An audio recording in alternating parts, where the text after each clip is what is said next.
એક તરફ વિશ્વામિત્રી પ્રોજેક્ટને લઈને તંત્રની અવારનવાર બેઠકો કરવામાં આવતી હોવા છતાં પણ ગંદકીનો ઉકેલ આવતો નથી। ત્યારે પરશુરામ ભટ્ટા પાસે આવેલ દર્શનમ સેન્ટ્રલ પાર્કના રહેણાંક વિસ્તારના ડ્રેનેજના પાણી નદીમાં ઠલવાતા હોવાના ચોંકાવનારા દ્રશ્યો સામે આવ્યા।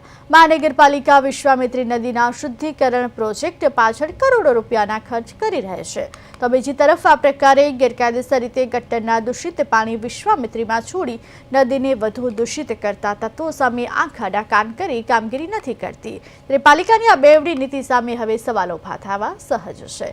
રહેણાંક વિસ્તારમાંથી સુએજ ટ્રીટમેન્ટ પ્લાન્ટમાંથી ટ્રીટ કર્યા વિના ગંદુ પાણી સીધું નદીમાં છોડાતું હોવાના દ્રશ્યો સામે આવ્યા બાદ પાલિકા જવાબદાર સામે કાર્યવાહી કરશે કે કેમ? આ પ્રકારની લાપરવાહીને કારણે નદીના પર્યાવરણને નદીમાં રહેલી જીવસૃષ્ટિ પર મોટું જોખમ ઊભું થયું છે।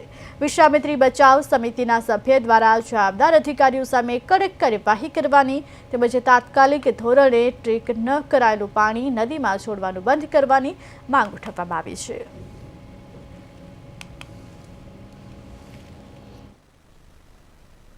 એશિયા ખંડની અંદર વડોદરામાંથી વહેતી વિશ્વામિત્રી નદી પ્રદૂષિત હોવાનો જે ક્રમ આવ્યો છે, ક્રમ ખૂબ ચોંકાવનારો અને વડોદરાના સંસ્કારી નાગરિકો માટે શરમજનક કહી શકાય તેવો ક્રમાંક આવ્યો છે। 6ઠા નંબર ઉપર વિશ્વની પ્રદૂષિત નદીઓની અંદર જ્યારે વિશ્વામિત્રીનું સ્થાન મળ્યું હોય ત્યારે વડોદરાવાસીના લોકો માટે જે સંસ્કારી હોવાનું બિરદું છે એ બિરદું ક્યાંક ને ક્યાંક ઝાકપ લગાડે તે પ્રકારનું છે। જી હા, આપ સાચું સાંભળી રહ્યા છો, કેમ કે વિશ્વામિત્રી નદીને પ્રદૂષિત કરવા માટે અનેક પરિબળો જવાબદાર છે, ખાસ કરીને ઔદ્યોગિક વસાહતમાંથી છોડાતું ગંદુ પાણી, પરંતુ હવે ક્યાંક ને ક્યાંક રહેણાંક વિસ્તારમાંથી પણ ગંદુ પાણી છોડાઈ રહ્યું હોવાની જે માહિતી સામે આવી છે તે ખૂબ જ ચોંકાવનારી છે। આપ દ્રશ્યોમાં જે જોઈ રહ્યા છો પરશુરામ ભટ્ટા પાસે આવેલ દર્શનમ સેન્ટ્રલ નામની આ ઇમારતના દ્રશ્યો છે અને આ ઇમારતની અંદર અનેક લોકો રહી રહ્યા છે। ત્યારે આ લોકો દ્વારા વપરાતું જે પાણી છે એ પાણી કોઈપણ પ્રકારના ફિલ્ટરેશન વગર ડાયરેક્ટ વિશ્વામિત્રી નદીની અંદર છોડવામાં આવી રહ્યું હોવાના દ્રશ્યો આંખ સામે આવ્યા છે। દ્રશ્યોમાં જે આપ જોઈ રહ્યા છો એ પ્રમાણે જે પાણી છે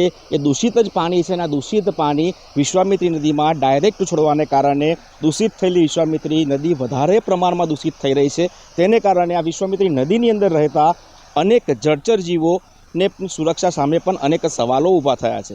આ વડોદરા શહેરની અંદર એકમાત્ર વિશ્વામિત્રી નદી એવી છે કે જેની અંદર મોટી સંખ્યામાં મગરો રહેતા હોય છે, ત્યારે મગરોની સુરક્ષા સામે પણ અનેક સવાલો ઊભા થયા છે। જે પ્રકારે આ પાણી વહી રહ્યું છે એ પાણીને ફિલ્ટ્રેશન કરવાનું હોય અને ફિલ્ટ્રેશન કર્યા બાદ જ એને નદીમાં છોડવાનું હોય છે, પરંતુ ક્યાંક ને ક્યાંક આ રહેણાંક વિસ્તારની અંદર જે રહીશો છે તેઓ દ્વારા પણ બેદરકારી દાખવવામાં આવી છે। ગુજરાત પોલ્યુશન કંટ્રોલ બોર્ડના અધિકારીઓ પણ આની સામે આંખ મિચામણા કરી રહ્યા છે, તો વળી મહાનગરપાલિકાના કહેવાતા સત્તાધીશો કે જેઓ વિશ્વામિત્રી પ્રોજેક્ટ હેઠળ કરોડો રૂપિયાનો ખર્ચો કરીને આ વિશ્વામિત્રીને ઊંડી પહોળી અને ચોખ્ખી કરવાની પાછળ સુરક્ષાને લઈને પણ તેમની જાળવણીને લઈને પણ અનેક સવાલો ઊભા થશે। ત્યારે હવે મહાનગરપાલિકાના સત્તાધીશો અને ગુજરાત પોલ્યુશન કંટ્રોલ બોર્ડના અધિકારીઓ આ દિશાની અંદર ચોક્કસ તપાસ કરે અને વિશ્વામિત્રી નદીને પ્રદૂષિત થતી અટકાવે એ ઇચ્છનીય બન્યું છે।